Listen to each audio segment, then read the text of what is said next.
Yesterday I had a great opportunity to go to Christian Life Center Coral Springs and bring forth the word of God. And the message was on the end times.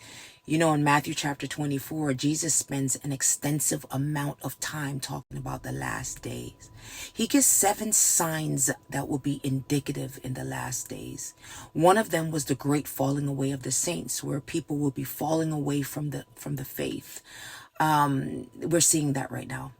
The other sign is that the word of God will be preached in all the earth. And now we see it furthering out in the earth due to the internet and social media. But the third he talks about is deception. We are in an era of mass deception. And here's the thing about deception. The one that's being deceived doesn't know that they're being deceived. Saints, we have to occupy in truth so that we're not deceived.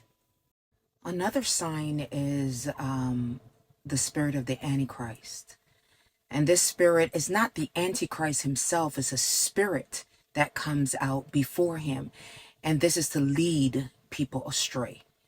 The other sign is wars and rumors of wars and nation rising up against nation. The word translated for nation here is ethnos, which is ethnic in our English language. And these are ethnic groups rising in wars against other groups. And then you have pestilences and famines. This is under the umbrella of viruses. It's under the umbrella of food shortage, water shortage, all these things that are happening. And there's signs for that even right now that's taking place. And so we must be aware of these things.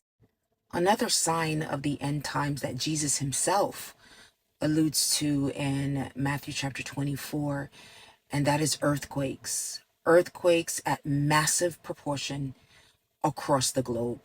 Scientists are telling us now that we're up to up to 500,000 earthquakes per year. Okay, that's where we're at right now. And then finally, and these were not in order, but finally Jesus says that there will be a mass persecution of believers, of followers of Christ.